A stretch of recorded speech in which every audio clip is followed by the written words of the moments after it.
All right, folks, today is Friday. It is June 7th, 2019. Coming up on Roland Martin Unfiltered. That trifling, no good for nothing Linda Fairstein, the woman who was behind the Central Park 5, going to jail. Guess what? Dropped today by her publisher. Damn good reason. Also, the Women Grow Leadership Summit started in D.C. today. We'll talk to the president and CEO about black women in the cannabis industry. Also, Congressman Marc has a plan to honor the 320th Battalion, the black troop that helped defeat Hitler on D-Day. Also, we'll talk with the mother of Samaria Rice as Cleveland, they are trying to rehire the cop who murdered her son, Samaria Rice. She'll join us. She says it is time to put a stop to this nonsense. Also, speaking of nonsense, in North Carolina, Reverend William Barber convicted of trespassing at the 2017 General Assembly protest. Right. How can a man be caught trespassing, but it was the First Amendment? Wait till you hear what his response is. Plus, Taraji P. Henson, she was in D.C. today on Capitol Hill talking about black youth suicide. We'll have some of that. And also, honoring the first African-American to win a PGA-sanctioned tournament, Pete Brown. It's taking place in Oklahoma. All right, folks, it's time to bring the funk on Roland Martin Unfiltered. Let's go. He's got it. Whatever the miss, he's on it. Whatever it is, he's got the scoop, the fact, the find. And when it breaks, he's right on time and it's rolling. Best believe he's knowing. Putting it down from sports to news to politics. With entertainment just for kicks, he's rolling. Yeah, it's Uncle Roll, y'all. Yeah, it's Roland Martin. Yeah, rolling with Roland now. He's funk, he's fresh, he's real, the best, you know he's Roland Martin now.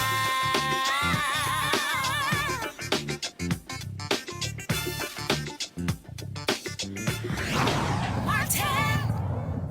Oh, the hits keep on coming for Linda Fairstein. She's the woman who was behind the conviction of the Central Park 5. Remember, she resigned from 2 boards, including Vassar College. Well, today her publisher dropped her. All of this after the Netflix drama series When They See Us debuted last Friday. And so here we are a week later. Public pressure has been building against her. Of course, Raymond Santana, as well as Yusef Salaam, they've been leading a petition to get her dropped. They also want Amazon not to sell her books.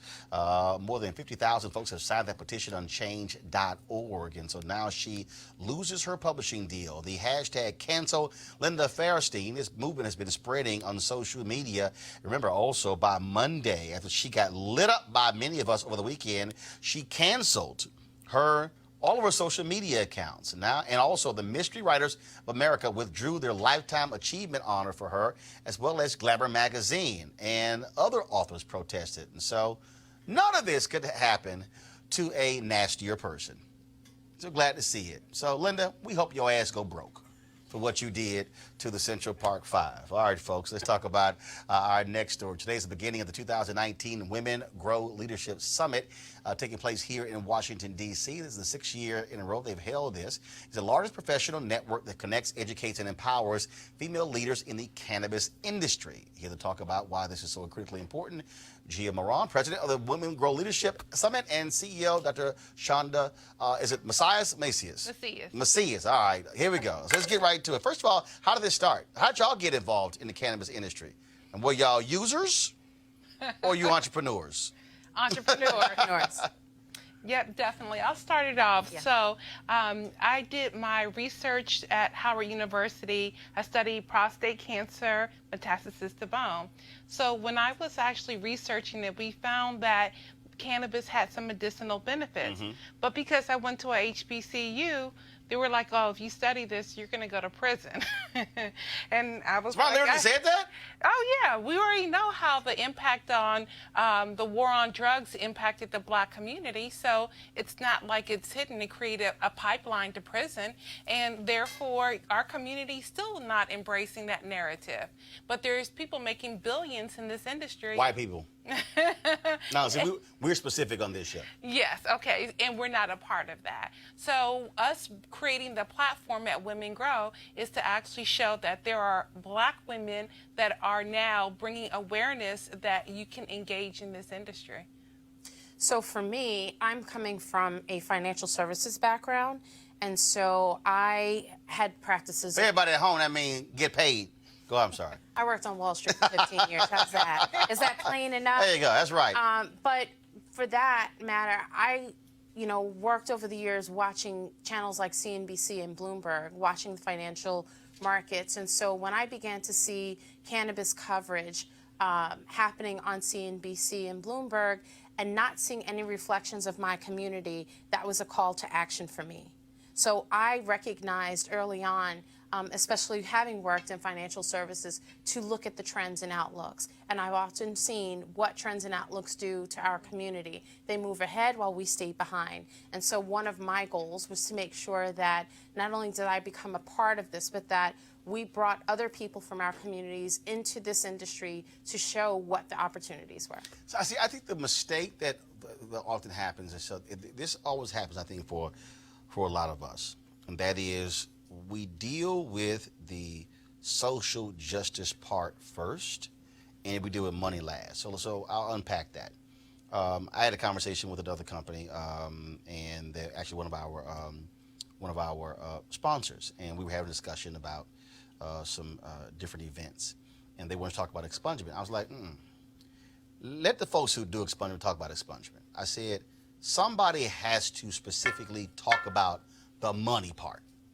Because I think what happens all too often for African Americans, we want to deal with the criminal justice part, the social justice part, which I totally understand, as opposed to say, okay, for the folks who do that, let them do that, but somebody has to explicitly talk about what this means financially for us and what we must be focusing on financially. And that, to me, I think, is what we always have to be thinking about, not just always how we were impacted by folks who were arrested, who are still in jail. There are people who do that, but somebody has to say, no, this is about us getting paid off of an industry where others are making billions when we actually have already paid the price in another way.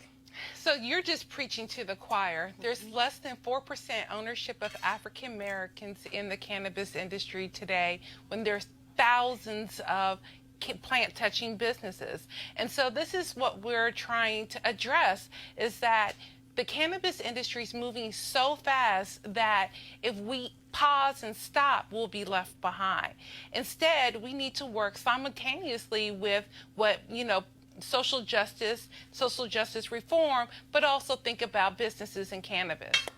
And there's no reason why that we can't work together as a collective, working towards the same thing, but we're all on assignment. We use the skill sets and the talents that we have, and we apply it to those areas of which we are most passionate about. So Dr. Shonda is passionate about the medicine and the plant and her patients.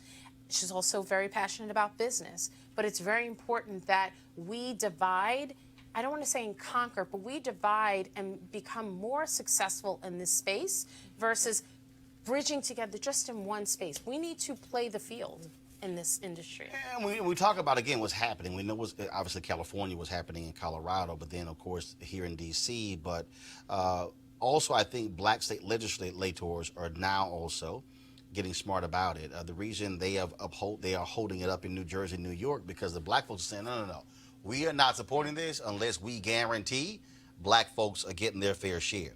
That was the issue in Maryland, where they moved ahead but did not ensure that we were a part of that, and so you only had one or two African Americans with dispensaries in Maryland.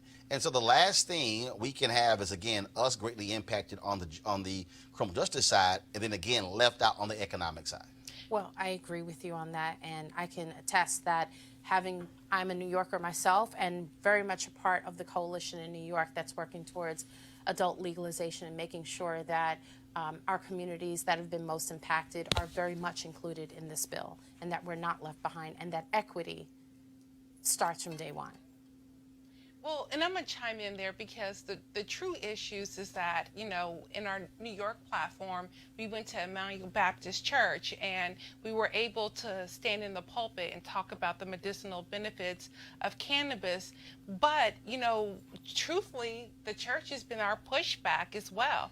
Very conservative. We've been able to make it through certain of those platforms. But when we go back into our community, since we've been plagued so much and our community has been imprisoned, that they don't want to have this conversation.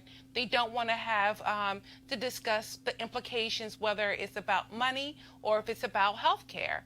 So these are the challenges we face just in our communities, period. Well, but again, I think it all goes back to education. And at the end of the day, when you don't know, you don't know. And so if you, look, I don't care who you are. If you've grown up multi-generations, and when you hear marijuana, when you hear weed, you think of folks who are getting high, want to have the munchies. You think of people who are breaking the law.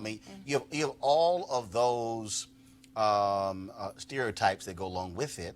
And so now all of a sudden you're shifting from what is illegal to now what is legal, and then now what is commerce. And yes, it's a different conversation, which is why I think you have to have various platforms that are talking about this here.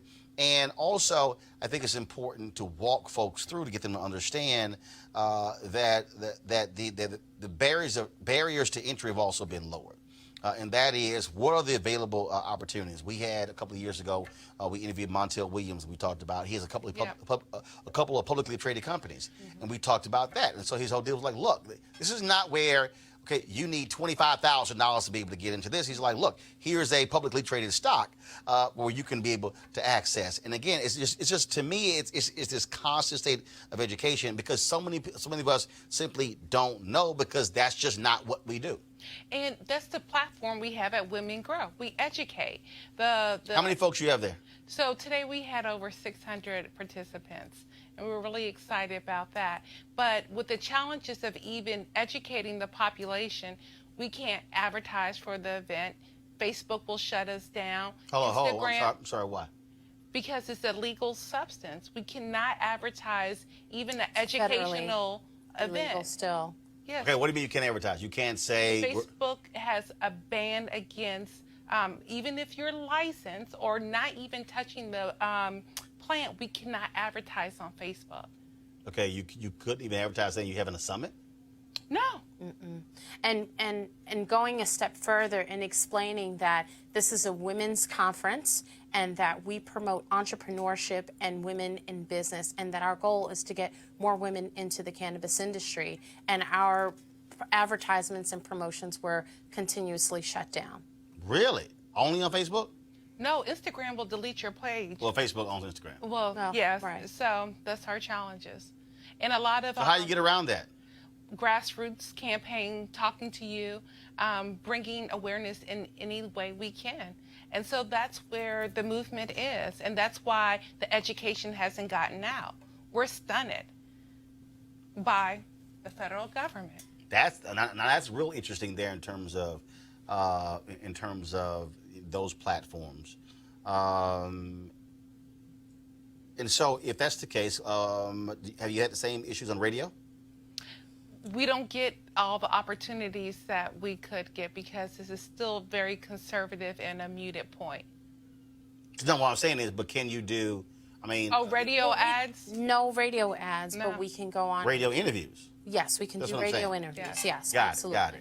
it. So what Sean is explaining is that in terms of advertisement, so beyond social media, even print advertisement, we can advertise in our industry trades, but when you look at mainstream media, very rarely do you see cannabis advertisement. Now, in terms of large conferences, I have seen billboards, but those are more regional as versus national exposure. So it continues to be grassroots, and you really do need to be within the industry to know what's happening, which, pivoting to your point earlier, in order for our communities to know, they have to be in the know, right? And so if they're not connected to our industry, how are they going to know about conferences like Women Grow or any of the other industry events? So these opportunities are important for us to get the message So out. your conference is the same time each year, and so how could folks get more information about your organization? So you can go to our website, womengrow.com. We have a Facebook page. We can't boost it, but we have gentle posts about being in business and entrepreneurship. You have gentle posts. Gentle posts. Okay, I haven't heard that one. They have a gentle post. Y'all know I don't do gentle posts. I don't do those. But yeah, so you can find us about Women Grow on our website, our social media handles, and then there are cannabis magazines that will support us. And, you know, to Dr. Shonda's point is that what's interesting about that is that our reach on social media is over 2.5 million, right? And so people are You say our reach, meaning your organization. Yes. Our organization, that's correct. And what's interesting is even looking at our conference today, the number of newcomers, people who are interested whether to starting a business or transitioning their careers and just becoming, you know, applying their skill sets to jobs within the industry. So the fact that we have a reach of over 2 million, the fact that more than half of our attendees are brand new to the cannabis industry speaks volumes to us. Cool, cool. Are you live streaming any of your events this weekend? Some of them we are. So tomorrow we'll have a series of panels.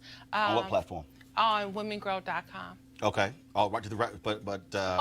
So actually, we're not able to boost, but if you follow us on social media at Women Grow, you will see that we're doing Facebook Lives, right? So Facebook hasn't shut that down. Twitter Right, so I'm saying, hasn't shut so that you're going to be, so part of the conference, you're streaming on Facebook Live? Yes, segments of it, yes, absolutely. Okay, got it.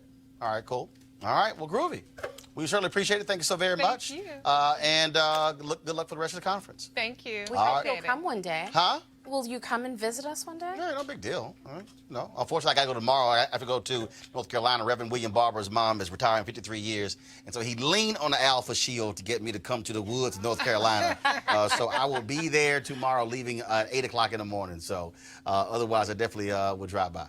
All right, All thank right, you. cool. All right, going to go to a break. When we come back, we're going to talk about Samaria Rice. His mom does not want the cop who killed her son hired by the Cleveland Police Department. Why do they want him back on the force? Next, to Roland Martin Unfiltered. You want to check out Roland Martin Unfiltered? YouTube.com/Roland S. Martin. And subscribe to our YouTube channel. There's only one daily digital show out here that keeps it black and keep it real. It's Roland Martin Unfiltered. See that name right there? Roland Martin Unfiltered. Like, share, and subscribe to our YouTube channel. That's youtube.com/Roland S. Martin. And don't forget to turn on your notifications so when we go live, you'll know it. Hey, folks, they're back. MarijuanaStock.org has another great investment opportunity. If you were lucky enough to invest in their last crowdfunding campaign, you know they raised a lot of money in just a few months investing in legal marijuana farms. Those initial investors now own shares of a publicly traded company. They're on fire. And certainly a lot of you missed it. Now you have an opportunity. Now they have a new investment opportunity that is as good, if not even better, than the last. I'm talking about industrial hemp CBD. For those who don't know, the hemp plant is the cousin to marijuana with a much higher concentration of CBD, which means hemp CBD gives you all the medical benefits of marijuana without getting you high. Now, until recently, hemp farming was practically illegal in the U.S. and heavily regulated by the DEA. However, the 2018 Farm Bill changed all of that. Congress made it legal to grow hemp CBD in the U.S. and creating one of the largest commodities worldwide. They need land to grow all of the plants, and this makes for an incredible investment opportunity, and that's where our good friends at 420 Real Estate come in. Their business model is simple. They buy land that supports hemp CBD grow operations and lease it to licensed, high-paying tenants. That's right, they are hemp CBD landlords. You can get in on the action. You can invest in this crowdfunding campaign for as little as $200 up to $10,000. Like I said, you don't want to miss out. To invest, go to marijuanastock.org. That's marijuanastock.org. Get in the game and do it now. All right, folks, Texas Congressman Marc Veazey wants to make sure America doesn't forget the 328th Battalion on Memorial Day. Here's what he said recently on the floor of the U.S. House. And I want to take a minute today to thank those African-American soldiers during World War II that fought for valor and sacrifice in our country. You may have not heard of the 320th Battalion, but on the morning of June 6, 1944, the unit of African American soldiers landed on the beaches of France. Their orders were to man a curtain of armed balloons meant to deter enemy. They flew at an altitude at about 200 feet to defend soldiers landing on the beaches against strafing by German aircraft. The battalion served 140 days in France. One member of the 320th wounded in battle, Waverly B. Woodson, Jr., would later be nominated for the Medal of Honor, an award he would never receive. The nation's highest decorations was not given to African American soldiers in World War II. Members of the 320th, the 1st African American Battalion, included hundreds of soldiers, were sent abroad to fight for liberties denied to them at home. The story of the 320th Battalion is a narrative of perseverance in the face of injustice. All right, folks. Again, we certainly hope to see them honored with that. All right, folks. Samaria Rice was shot and killed by police officer Timothy Loman in 2014 in Cleveland, Ohio. Loman and his partner got a call saying a black male keeps pulling a gun out of his pants and pointing it at people. The caller also told them several times that it was a child and it was a fake gun.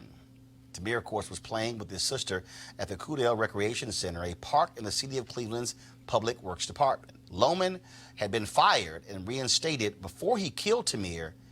And folks, now the police union is trying to get another job for him. Joining me on the phone to talk about what's going on is the mother of Tamir Rice, Samaria Rice. Samaria, welcome back. Welcome to Roland Martin Unfiltered. Yes. Hi, Roland. How are you? Nice to talk to you again since we were at the Maxwell concert. Absolutely. Yes. Good to chat with you. So yes. the union is trying. So Loman gets fired, and they're trying to get his job back? Yeah. So the president of the police union, Jeff Farmer, he has assisted Timothy Loman with the appeal process to get his job back. The arbitration told him no, but he appealed it, and now we're just waiting to hear from a common pleas judge. So we're just waiting to hear if he's going to say yay or nay. So what are you doing? How are you galvanizing folks to put pressure for Loman not to get rehired? So I teamed up with Move On and Change.org, and together we created a petition, and the petition basically says that, I don't want Loman to get his job back, and please support this. And we galvanized over, maybe almost up to like 200,000. But when I did my press conference this past Monday, I was only able to drop off 170,000 petitions to the president of the police union, the CPPA. So I did a press conference in Cleveland, and I dropped off 5 boxes. And at that time, it was 170,000, like I said. But right now, we could be well over 200,000 signatures because the petition is actually still going on Move On and Change.org. Yes, so I'm just grateful and happy that people support this and, want this just as bad as I do. I'm just happy about it. I'm overwhelmed. I'm excited, ecstatic that, I have all of this support, that Tamir has all of this support, and that's what we've been doing. And on our Facebook and Instagram page, Tamir Rice Foundation, we put a picture of Jeff up there with his 2 phone numbers to call in to say, stop your efforts in trying to get Timothy Loman rehired. So we've been applying pressure. I'm just hoping that it's going to work for the folks here in Cleveland. This Cleveland is very, the dynamics is very unique. Again, a lot of my support comes from the outside, so we're going to see. Is the city officially opposing his hiring? If they are, they're not on board with me. I have some support, like a couple city councils. So we have 17 city council. I believe only 2 jumped on board in support with me. Some of the Unitarian churches had jumped on board with me. Some of the local organizations have jumped on with me, but as far as the mayor, the chief of police, they have not said anything to me as far as support or anything like that. I tried to even get the support of the president of the council. He hasn't even jumped on board with supporting me. The commission, I asked them to support me. I believe maybe one or two supported me from the commission that was formed on behalf of the consent decree being here. So, and it's 13 commissions. Jeff Former, he's actually a part of the commission, and I asked him to resign because he cannot play both sides of the fence when it comes to trying to be a part of a commission that's supposed to be reforming police officers, and he's steady trying to help this officer get his job back. So I have actually asked him to resign from his position of being on the commission. Like I said, it sits 13 people. And he's one of the people, and I don't, he just don't need to be on there if he's, trying to advocate for a police officer to get his job back, knowing that he's a murderer. And they're trying to give him his job back based on he lied on his application, just to give people an update. Samaria, when will the judge make a decision? We're still waiting to hear. I have put a call out to some folks to see if I can get an answer, hopefully soon. We're just waiting to hear. The common pleas judge, it's in their hands now, so I don't know. It's been going on like 3 or 4 months now since we heard about the appeal, so I don't know. All right, then. Samaria Rice, we appreciate it. We'll surely keep following this through its conclusion. Thanks a lot. Thank you. Thank you, Roland. All right, I want to introduce my panel. Dr. Rashawn Ray, Associate Professor of Sociology, University of Maryland. Dr. Deon B. Carter, Department of Political Science, Howard University. Dr. Cleo Monago, Social Political Analyst and Activist. Folks, this is no shock here. I mean, police unions, look, they are there for fight for these jobs. They don't give a damn that a 12-year-old black kid was killed. They know what this cop did was flat out wrong, but they're going to make excuse after excuse to bring him back on the force. Yeah, I mean, when I think about this particular incident, I think it becomes important to put it in a broader context. The fact that African-American teenagers are 16 times more likely to be killed by police officers than white teenagers. And just in general, African-Americans are 3.5 times more likely to be killed by whites when they're not attacking, nor when they have a weapon.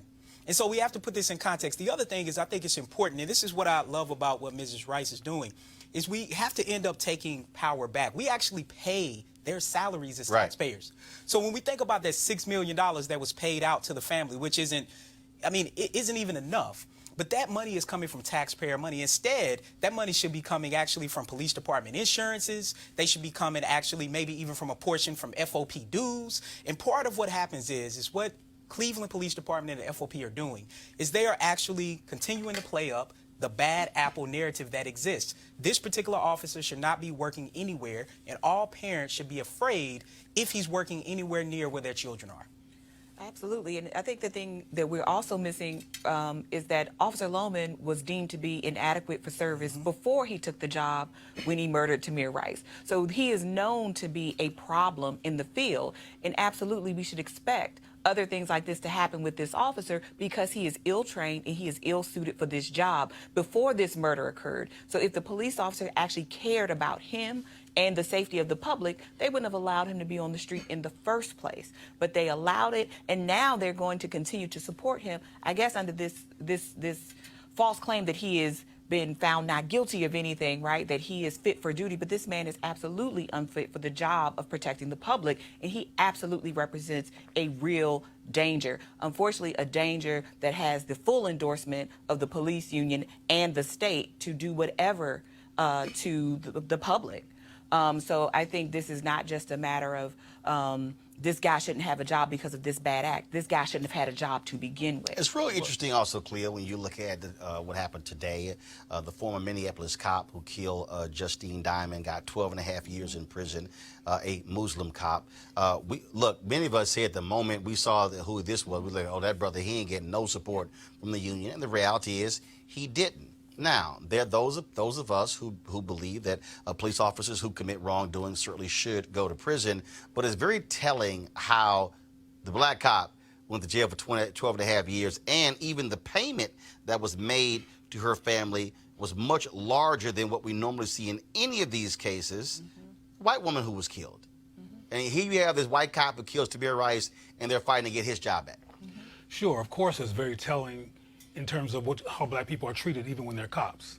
But what concerns me, going back to Ohio, to Cleveland, is that a lot of the people who are not coming to this sister's support are black.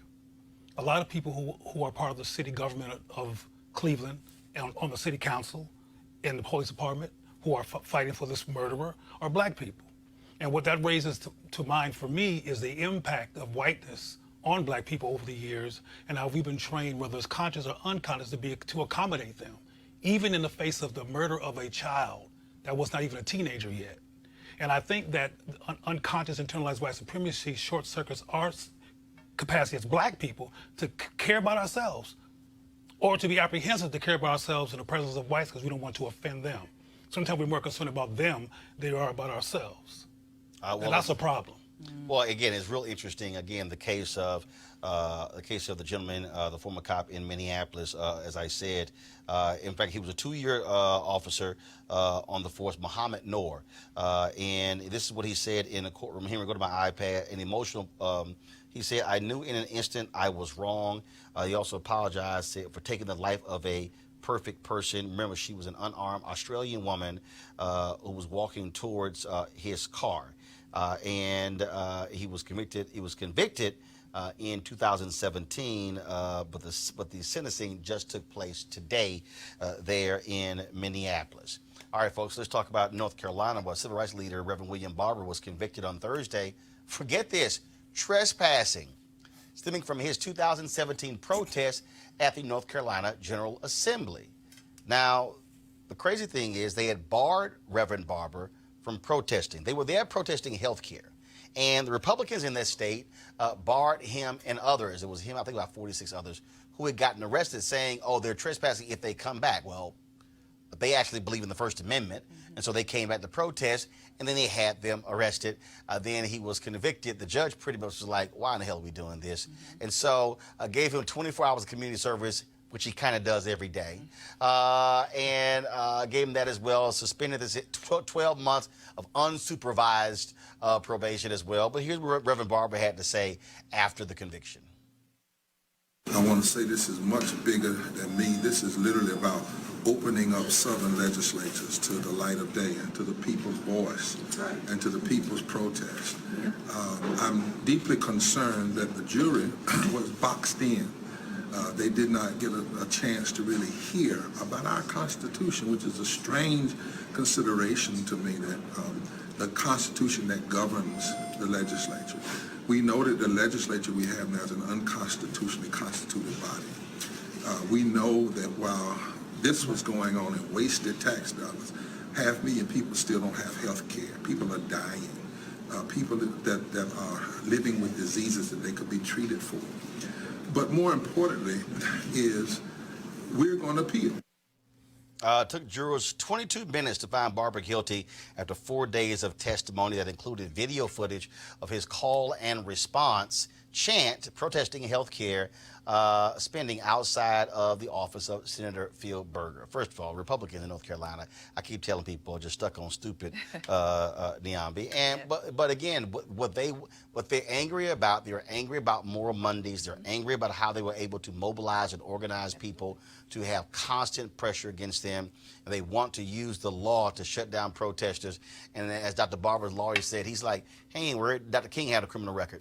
Absolutely. And this is what he's been doing for almost a decade now, right? This Moral Monday protest has probably been the biggest thorn in the side of the North Carolina state legislature. He has not let these people off the hook, not one iota, not about poverty, jobs, environment, healthcare, you name it. But this was just about sending a message. And I think they picked the wrong one this day, because Reverend Barber and those who he is organizing with and who he is rounding up around the state and around this nation are not going to be quieted. I mean, because part of the issue is the state legislature allegedly works for the people of the state of North Carolina and in their best interest. So this is a moment where you have a state law which is in violation of the U.S. Constitution and the rights granted to citizens. And so this should not have occurred. And these people were in no danger. They just were made uncomfortable. They didn't want to have to be accountable to the citizens, and they didn't want to be confronted. That's all this was about. He made too much noise, and he disrupted their day. How? It's hilarious, Cleo, literally to say you're mad that citizens, taxpayers, were there protesting, so therefore they're trespassing on property they pay for. Absolutely. Well, we know how incompetent these people are when it comes to mental health. We know how irrational they are, and we know how focused they are. It didn't matter that the doctor was not breaking any laws, doing anything wrong. They want to silence him. Like you mentioned, I mean, he's been powerful, he's been consistent, he's been in their face, he's been articulate, he's been breaking down issues based on fact, and he has a multicultural group of people behind him, so they can't simply call it a black thing, though it's a black man heading it up. He's brought together all kinds of people, so of course they want to silence him, and they thought they did for 2 minutes. Was it 2 minutes, 3 minutes? How long was it? 22 minutes. 22 minutes. That's how long it took them to convict. Right. It amazes me how weak Republicans are. They love calling people snowflakes. No, they're soft. Yeah, I think about who gets the right to enact the First Amendment or even the Second Amendment. I mean, and essentially what we're talking about is a lack of transparency. Once again, we see another issue where taxpayers pay the money to put these people in office to do things for them. And so part of what's happening is, first, we need the law to be changed. I think, second, it speaks to the fact that taxpayers should demand this particular type of transparency. And then third, we see the way that race in particular mutes people's ability to fully enact the First Amendment. And it's highly, highly problematic. And again, when you look at the actions, let's talk about what happened in Syracuse, where a police officer, Chris Busky, arrested, y'all, this is a trip, arrested Shaolin Moore for playing loud music. Now, remember, we've heard this before. Remember, Jordan Davis was shot and killed by a white man in Florida for playing loud music. That white man is in prison for life. Jordan Davis's mama is now Congresswoman Lucy McBath. But we're going to play the video for y'all of this cop acting a fool because of loud music. Take it as a form of arrest. Hey, he's telling the truth, man. If you got nothing on you, get out of the car. car. I got nothing on me, but get the fuck out of the car, else you're getting sprayed. Why he doing all that? Why he doing all that? Why he doing all that? He not resisting or nothing. Why he doing all that? Why he doing all that? Yo, why you punching my man? Hey, what's the deal with this guy? Yup, I'm on you. I ain't. Fucking move. Look, they bugging for nothing. Look. Don't you move. I ain't resisting or nothing. Shut it down. What's going on? Why y'all doing all that? Why y'all doing all that? Why y'all putting me in handcuffs and stuff? Yeah, now here's what's crazy. So Moore was pulled out of his vehicle because the cop wanted to search the vehicle. And he said no. So then the cop pulled him out. So now we get to search vehicles because the music too loud? But proceeding, wait, what are you looking for? An iPod? But preceding that, he was so disrespectful and dehumanizing and treating him like and beating. This goes beyond these issues. There's some white people who are really, really angry in this society about the presence of black people. And black people are being killed and harassed and murdered and traumatized because these people have issues. We need to look at how people get to treat people as well. Not just shoot them, which is, of course, horrible, but that all this cussing, and these are grown people they're talking to like this. But this is, and again, the young man did what he was supposed to do, which is, no, you don't get the right to search my vehicle. That is a violation of his Fourth Amendment rights. And I tell anybody, do not let them make them get a warrant. But in more than that, these noise ordinances are about policing black people, whether it's Reverend Barber in North Carolina saying he's making too much noise or he's playing his music too loud. Because remember, there was a woman in Garner, North Carolina, who had her family pulled out of the house because she was playing Malcolm X speeches at a tone and at a volume that her neighbors didn't appreciate. And this is like 8 officers show up at her house. So there's all of these efforts to police black people just being in the world. So let me read this statement from Syracuse Police Chief Kenton Bucker. Here we go to my iPad. Consistent with the Syracuse Police Department use of force protocol, the incident that occurred on Grace and Oswego Streets on Friday night was immediately reported to the department following the incident. The case was already under review before the video was posted online. I recognize the concerns that have been raised by the community, and I want to ensure the community that under department protocol, when officers use force, including this time, we complete a thorough investigation. The vehicle was pulled over because of a violation of the city's sound reproduction ordinance, a quality of life issue frequently reported to the department for action. Importantly, it occurred immediately following a coordinated police response to Skiddy Park, where individuals were involved in the sale of illegal substances and an unlawfully possessed handgun was recovered. Officers heard the noise from the vehicle as they were concluding the drug and weapons investigation at the park. The vehicle was stopped a few blocks from the park. I want y'all to put a pin in that because I want you to remember that. I'm going to come back to that. The incident is under active review, which will occur on a timely basis. The officers continue to be in service and will be interviewed as part of the review. Let me unpack that. This is the cute job cops always play. So here you have the police chief talking about where the officers came from. At no point in this does it say that Roland Moore and the guy riding with him were selling drugs. But he is trying to link the two together. Okay, for instance, go back to my iPad, where individuals were involved in the sale of illegal substances and an unlawfully possessed handgun was recovered. There's no need to link those two if Moore and his friend were actually not in the park. This is the police chief trying to connect drug sales and a legal possession of a handgun with this arrest by saying, oh, and I love this here. The car officers heard the noise from the vehicle as they were concluding. The vehicle was stopped a few blocks from the park. So why in the hell are we discussing the park? If the vehicle was stopped a few blocks from the park, why are we discussing the park? That's the game they play by trying to connect black folks to drug selling as well as an illegal handgun. That's what's going on here. I mean, without a doubt. I mean, there is a New York City study that looked at 700,000 traffic stops, or actually just people kind of being stopped and frisked. And what it found was that African Americans were significantly more likely to be stopped relative to whites, but blacks were actually less likely to have something on them. How successful were officers in predicting whether or not someone would have something? They were only 2% successful. So this particular incident plays a role in that. The other thing I think about is being pulled over as a teenager with my windows rolled down and my music playing, and I got pulled over by an officer. I think about my wife who was pulled over after leaving the hospital, taking care of babies, taking care of sick people, and she got pulled over for her music. The ironic thing is that her speakers were actually blown out. So see, part of this is simply a cover in order to be able to pull people over. I think the other thing is it relates to community oversight committees. Everyone wants community oversight committees. The problem with those, though, is that we actually need a person from those community oversight committees to actually be on the actual review board in the police department. So the one thing that stood out to me, in addition to what you highlighted, Roland, was the fact that the chief said that this is under review. Yes, it's under review internally by police officers actually aiming to police and hold other police officers accountable. What we need is for people from the community review board to not review these cases after there's already a decision made, but they actually need to weigh in on these as a voting party on the actual committee in the police department. And I think part of this is people have to continue to record these particular incidents. I mean, in this regard, we're simply in MLK's collection of facts, right? We're just in the first step of the nonviolent campaign. Well, in this first of all, movement for here's Black the other lives. piece, though. What did the passenger do? Nothing. And honestly, So he's under arrest? Yes.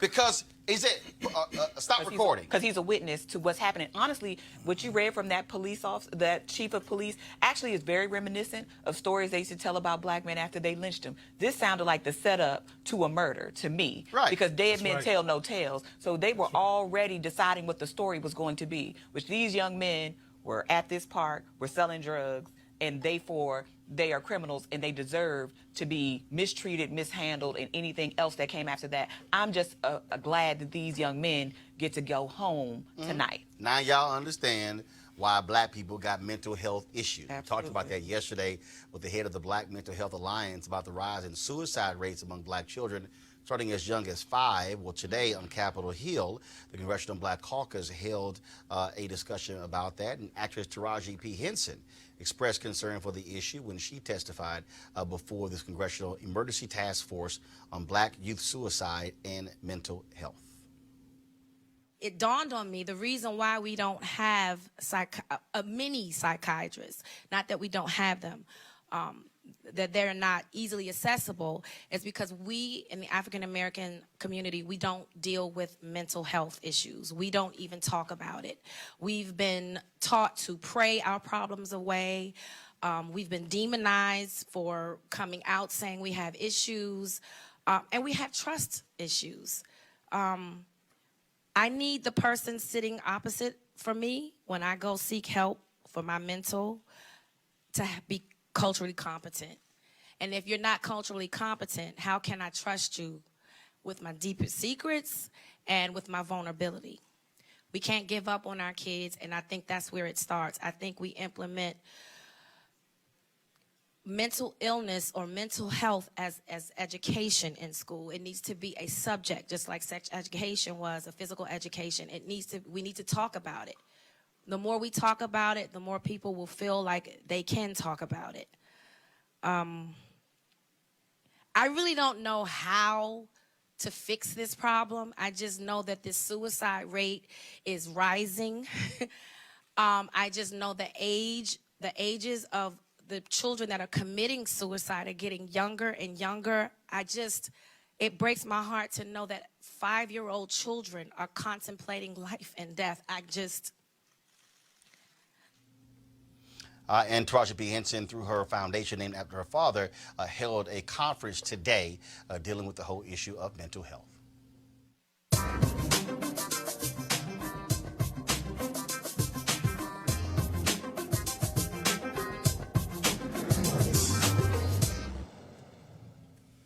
Folks, this is part of our continuing series focusing on the American worker, sponsored by the union AFSCME.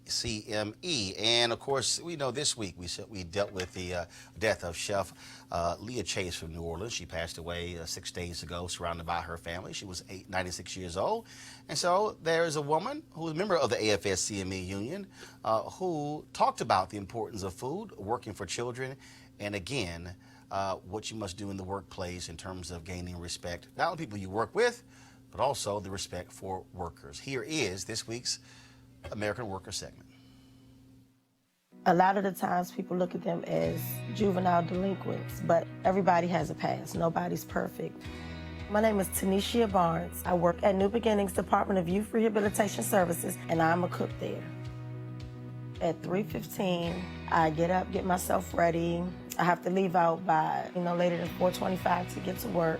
When I get to work at 5 o'clock, I cook, prepare breakfast, prepare lunch. The population is 30 males, and I just try to let them know that it's okay. We all make mistakes, but it's where you go and what you do after your mistakes to make everything better. When I cook for the kids, and they say, I know you cook this, because you cook this with love, didn't you, Ms. B? You put this love in that. Having children and then becoming a union member shows me that it's more that I could fight for, better education, better paying jobs, safety. You're helping develop something more meaningful in the workforce. I even got my kids involved. We do rallies, we do door knocks. I'm working for myself, I'm working for my children, and I just want them to be proud of me for going after what I believe in and follow my dreams as I try to push them to do the same thing. I love my kids and I love the kids I serve, and I'm glad that I can go and make a positive impact on their lives every day.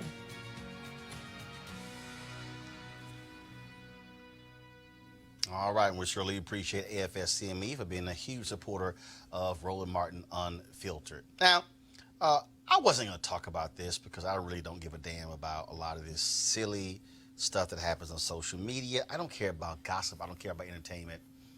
But I needed to deal with this, okay? So how many of y'all have seen people talking about this ridiculous image of Beyonce and Jay-Z sitting courtside at the Game 3 the other night, and the wife of one of the Warriors owners leans over and she's talking to Jay-Z, okay?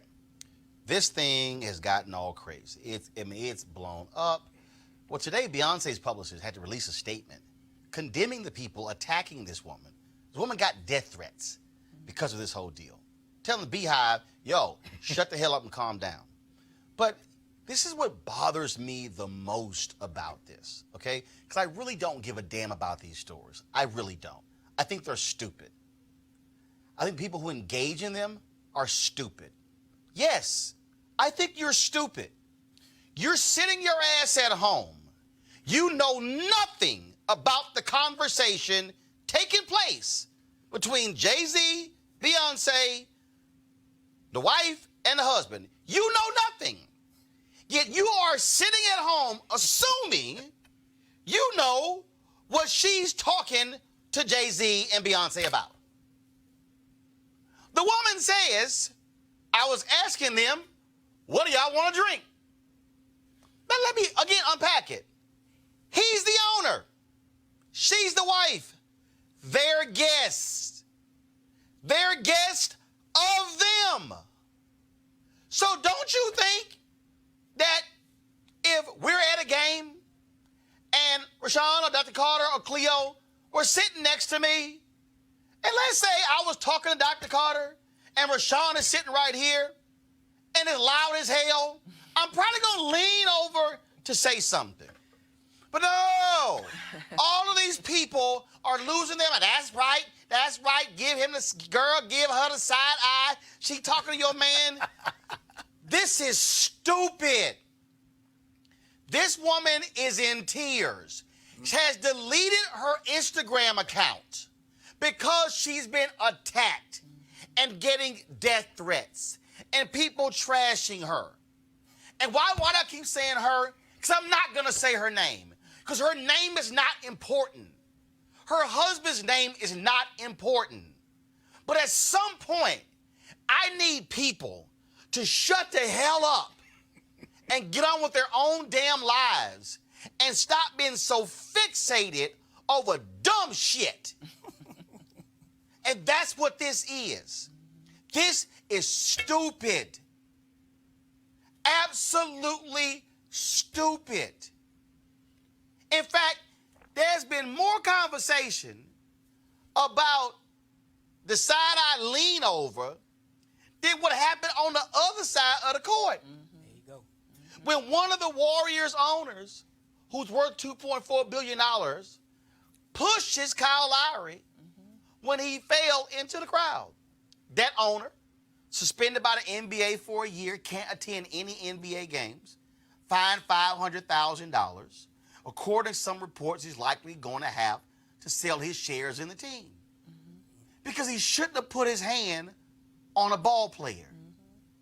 When you're sitting courtside, you don't put your hands on it. But my problem is that we, as a society, are caught up in bullshit. The people who are, the amount of time, and I know somebody is sitting here saying, well, you're spending time on this. Yes, to tell y'all, shut the hell up. Stop wasting, it's dumb. Death threats? Roland. Because she leaned the hell over to talk to Jay-Z. Really? Really? What? Okay, I knew nothing about this incident at all. Somehow it got past my radar. But are you telling me that people in the so-called Beehive saw a woman talking to Jay-Z and got mad and made some projections on what she might have been saying to Jay-Z and started a viral conversation about from the Beehivers? Dr. Carter, you want to take this one? Is that what happened? In a nutshell, I mean, Nut is a figure of speech. I mean, I'm like you. I didn't understand what that people saw in an exchange between grown people at a basketball game. Grown people. But these are the Beehivers. That's what I want to make. These are the Beehivers. These are well, extreme come on fans. now. Beehivers are. And there are people who I know. Oh, goodness. People who are smart, educated, who got their ass caught up in this stupid-ass story as well. I'm a fan, but that's that woman's husband. Let her worry about that conversation. Like, what does this have to do with me? But here's the deal. Here's what gets me. Didn't the same Beyonce do a song talking about Becky with the good hair?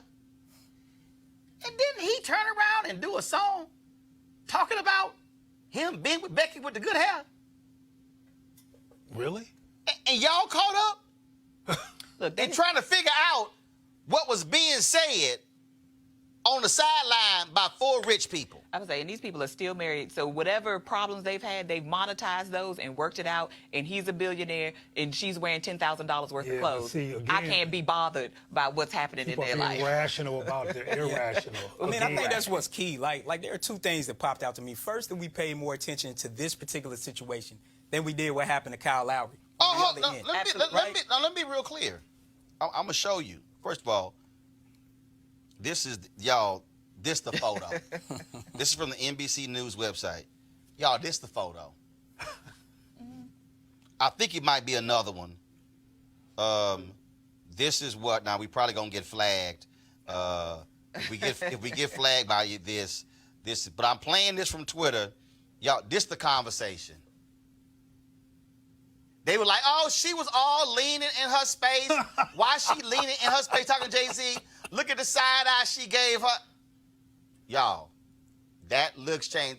That's what caused these people to lose their damn mind. Beyonce looks like that all the time. I mean, like, it wasn't, I mean, that particular reaction is interesting to me. I think it speaks to relationship trust issues that people have. But it's stupid people. Yeah. It's stupid people who, but see, this is the thing, because I'm taking the thing even larger. Because what happens is something happens, and it's the image. Oh, look how he looked at her. You have no idea what was going through that person's mind when that happened. There's no audio, nothing. But for people to go on this woman's Instagram page and literally dog her, trash her, cuss her out to the point where she had to delete the account. One person talked to her said the woman was in tears. Because this thing has gone all over the place. And what I'm just trying to say is I just need people to grow the hell up. And see, the reason I'm saying how we value what's important right now on our YouTube channel, 388 watching. So let me go over here to the Facebook channel. Because I'm about to make a point right here. It's 181 on the Facebook page right now. And then I'm going to go over to the Periscope channel. Feed right now, and we got 100 and 102, but I got about 60 there. I guarantee you that if I put in the line, we are discussing Beyonce sideline gate, numbers would have exploded. Absolutely. Because people care about stupid stuff, and this is stupid. And I need people to learn to stop getting sucked into stupid stuff. That's why, just so y'all know, okay? Y'all ain't never seen on this show me talking about so-and-so just broke up. Because I don't give a damn who you dating. So-and-so just got engaged. Okay, great. I don't care. But are you in the Beehive? I ain't talking about the Beehive. I'm broad in this thing. Right. I'm broad in this thing. Beehive people are obsessed, and they don't want her garment to be soiled. It's the same as the Mariah. I just said about Mariah Carey one night. All her folks lost their mind. I was like, oh, y'all can go to hell too. I told them on Twitter. And look, here's the I'm telling. I don't care if y'all come, if you gay and you come out, that's your business. If you have a baby, that's your business. Wasting valuable time on petty, insignificant, personal stuff. If you want to watch E! News, you want to watch the rest of those shows for it, go right ahead. But literally, the amount of stuff that exists, I can't even put all the stuff in a show that I want to put in a show because of the amount of time. Right. And I'm just saying, if you a mama or uncle or aunt or you a daddy or if you got a family member calling that, you say, your ass stupid for wasting all this damn time on that. And somebody got to go ahead. Somebody got to just say it. Right, and also the time that they spent retweeting and tweeting about this story, they could have supported Samaria Rice. It's Beyonce. Right, and they could have filled out a petition. That hold up. But even if you ain't want to do all that, just shut the hell up. Well, that's also free. I mean, I literally can't imagine going to the Instagram feed of somebody. Right, some stranger. And cussing them out. And I hope you die and all this other nonsense. Cussing a stranger out who invited them to the game. Over people you don't know. Because Beyonce and Jay-Z ain't season ticket holders of the Warriors. But you They also were don't know. invited by the two people who was talking to them. Let me let y'all know something right now. Roland got some courtside seats, and I invite Beyonce and Jay-Z. Y'all kiss my ass. I'ma talk to them. Okay? I'ma lean the hell over. We gonna talk to them. I don't give a damn what y'all gotta say. But it's childish and petty. So clearly, I'm sorry. I said I was not gonna discuss it. But I need to discuss that because sometimes we need to tell our own people, stop doing stupid stuff. And this to me is stupid. Now, was also stupid, all y'all dumbasses who get on airplanes and put your damn feet on the seat with somebody sitting right there. Keep your damn feet in your damn shoes. Anybody trying to smell your funky ass feet? This happened this week, and I had to play it. Stick your feet behind me. I think.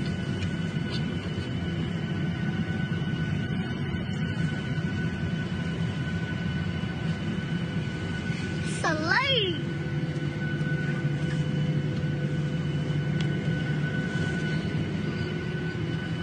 Oh, somebody on my feet behind me. Flight attendants, please be seated for departure. I thought you had your feet behind me.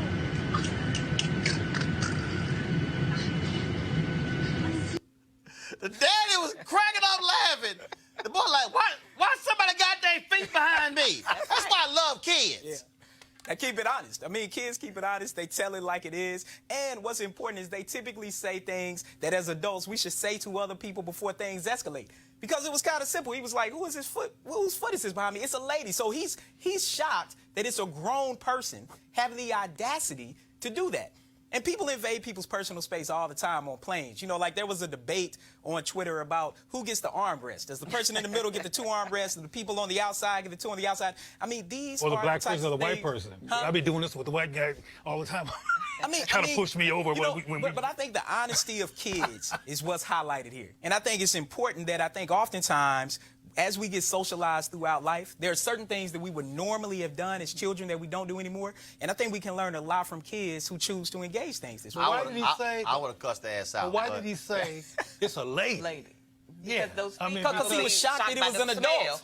No, I think he was shocked that it was an adult lady. Right. He thought it was a kid. A dude put their big old foot up there, probably would have been not surprising him, but that it was a woman seemed to stand out for him. I've seen this behavior before, and I'm sorry, people's lack of respect for other people's personal space and what they want to experience. I've seen people clip their nails on the plane, and I think that's disgusting. I don't want your DNA with me when I go home. And he did what he ought to do. What I would have done is like, can you please move your foot? No.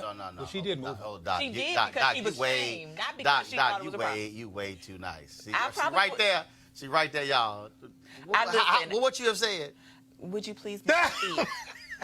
Hey, y'all. Let me tell you how that would have went down.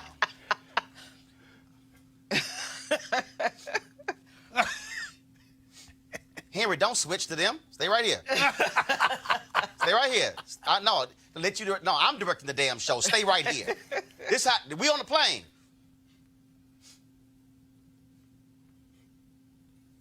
Hey! Foot would have moved. I wouldn't even have to get out of my mouth. Right. Could you please move your foot? It would have been, hey! That's all that would have happened. Right.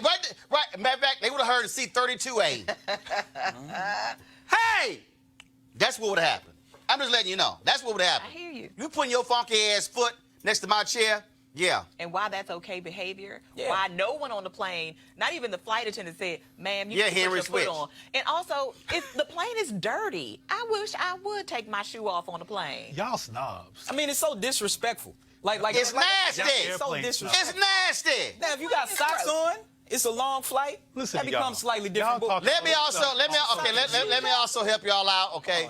As look, I'm Premier 1K on United. I'm on all of so okay, 3-seat, but also a 2-seat. Let me help y'all out. There's a trick, okay? You ain't got to fight over that damn armrest, okay? When you're seated in the aisle seat, it's tight because you fighting I ain't sitting by the window in a 3-seat. It ain't gonna happen. Only way that's gonna happen if it was a last minute. I ain't got no other choice. So here's the deal, y'all. Most of y'all don't even realize this here. Aisle seats. Yep. There is a button under the armrest on the aisle seat that lifts the armrest up. So all you gotta do is lift that, turn, and then you just turn to the aisle. You can have all this free space, whatever. Now when they come with the cart and everything, you just slide your behind back. I'm just saying, I don't even, like I was on a plane, the dude look at me like, how the hell did you just, y'all, seriously, y'all think I'm like, some of y'all at home right now going, huh? Seriously, there's a button, slide your hand to the back of the armrest. Cleo like, damn, I didn't know. Oh, yes, sir. I'm an aisle person. You an aisle person? But the aisle. Yeah, me too. You an aisle person? All about it. Right. Gotta have the aisle. Now, the only reason I knew that is because one day I couldn't fly first class because first class was full. And then I remember that story. I was like, hold up, I got that button.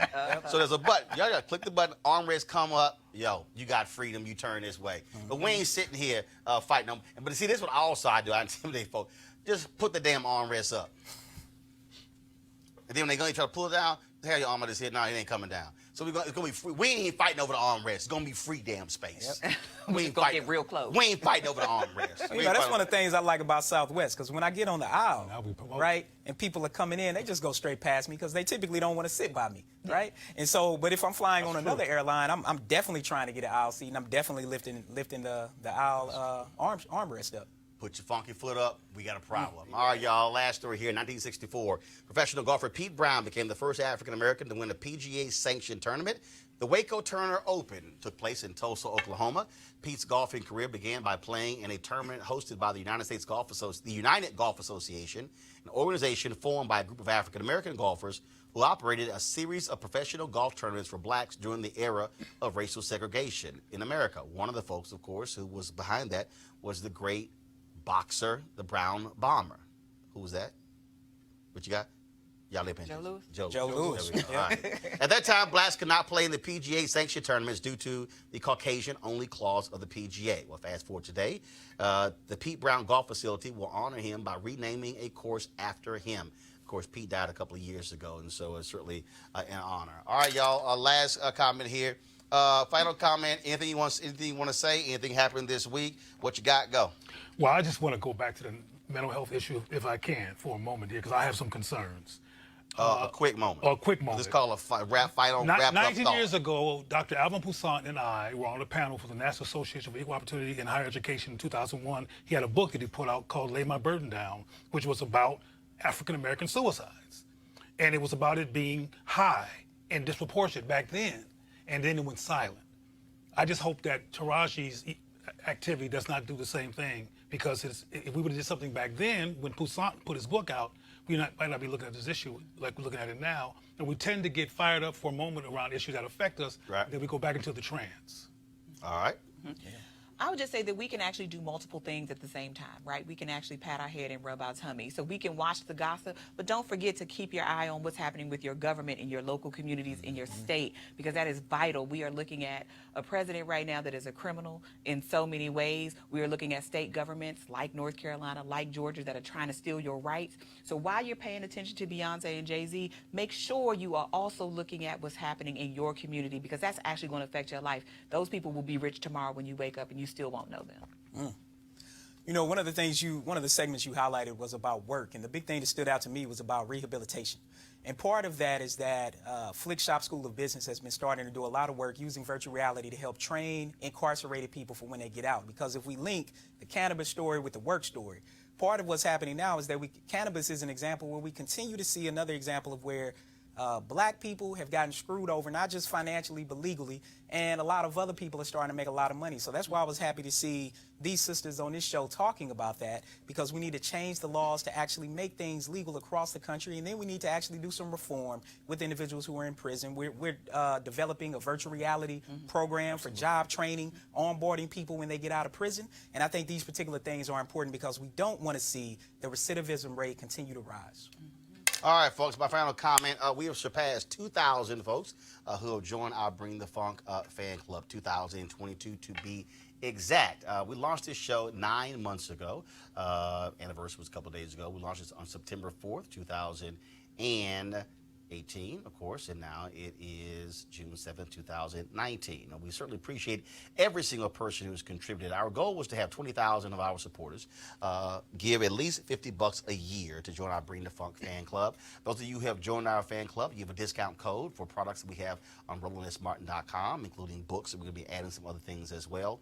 Why is this important? Because this week was a perfect example. We did the 2.5-hour show on Wednesday, celebrating the life of Leah Chase, of course, who passed away, the great chef out of New Orleans. Next week, on Wednesday, we're going to be in Miami for the American Black Film Festival. Shaft is premiering. We're going to be there, but also we're going to be talking to a number of up-and-coming directors. Because, see, guess what? The John Singletons, the Will Packers, they were able to go to ABFF and actually learn their craft and get lots of connections. I'm going to be moderating a Q&A with Reggie Hutland about his new Netflix documentary, The Godfather, which is on now, talking about Clarence Avant, of course, who was involved in the music industry, but also in Hollywood and the civil rights industry as well, plus in politics.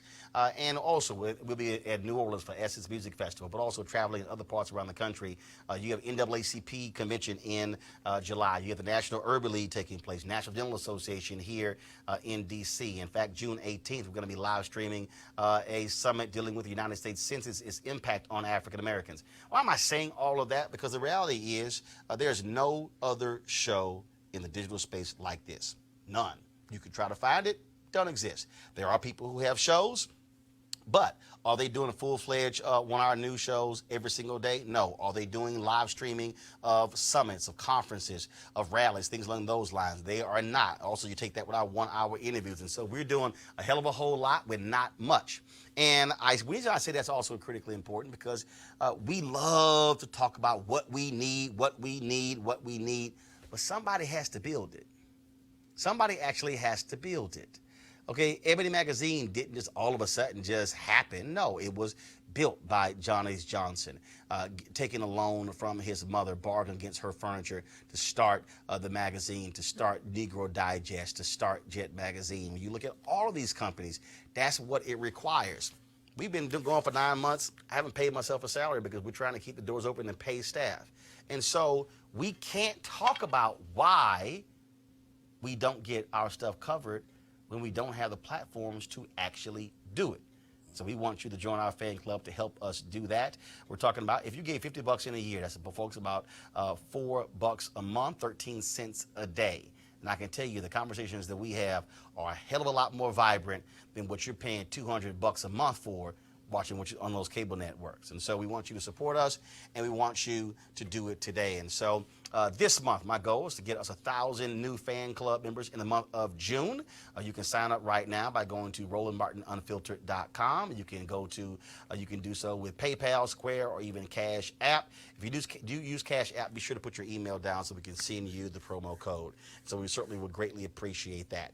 Again, tomorrow I go to North Carolina. Reverend Dr. William Barber, his mom retires. 53 years of service. And so we're going to be in North Carolina celebrating her.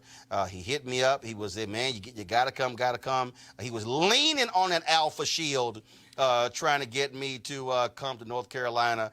Here we go to my iPad. This is the program here for his mother. It's taking place Saturday, June 8th. So 4 p.m., Plymouth High School Gymnasium, community celebration of music and arts honoring Mrs. Eleanor Barber for her retirement and 53 years of service. And so we are looking forward to that. Greenlee. So y'all can also tell everybody know where this is because he sent the flyer. They ain't even put the town. It's in North Carolina. They ain't even put the town on here.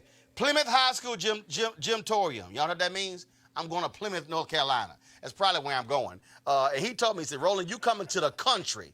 He said, you coming to the country. And so, again, I'm going to be there tomorrow. And so we'll certainly look forward to it. Folks, we hope you'll have a great weekend. We're going to close the show out, of course, playing for you all the folks who've given to our fan club. And I appreciate every single one of you because your dollars makes this show possible and makes it possible for us to do what we do. And so I shall see you on Monday. Holla!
You want to check out Roland Martin Unfiltered?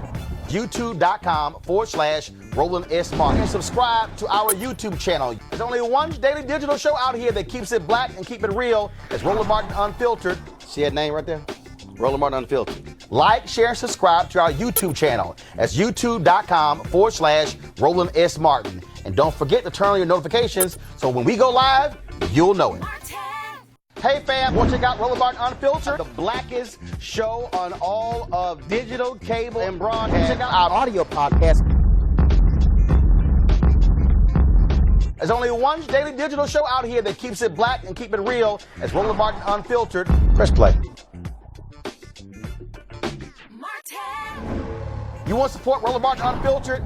Be sure to join our Bring the Funk fan club. Every dollar that you give to us supports our daily digital show. There's only one daily digital show out here that keeps it black and keep it real. It's Roland Martin Unfiltered. Support the Roland Martin Unfiltered daily digital show by going to RolandMartinUnfiltered.com. Our goal is to get 20,000 of our fans contributing $50 each for the whole year. You can make this possible. RolandMartinUnfiltered.com.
Hey fam, want to check out Roland Martin Unfiltered? The blackest show on all of digital, cable, and broadcast. Check out our audio podcast.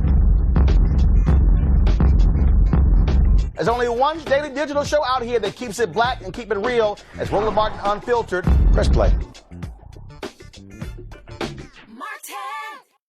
You want to support Roland Martin Unfiltered? Be sure to join our Bring the Funk fan club. Every dollar that you give to us supports our daily digital show. There's only one daily digital show out here that keeps it black and keep it real. It's Roland Martin Unfiltered. Support the Roland Martin Unfiltered daily digital show by going to RolandMartinUnfiltered.com. Our goal is to get 20,000 of our fans contributing $50 each for the whole year. You can make this possible. RolandMartinUnfiltered.com.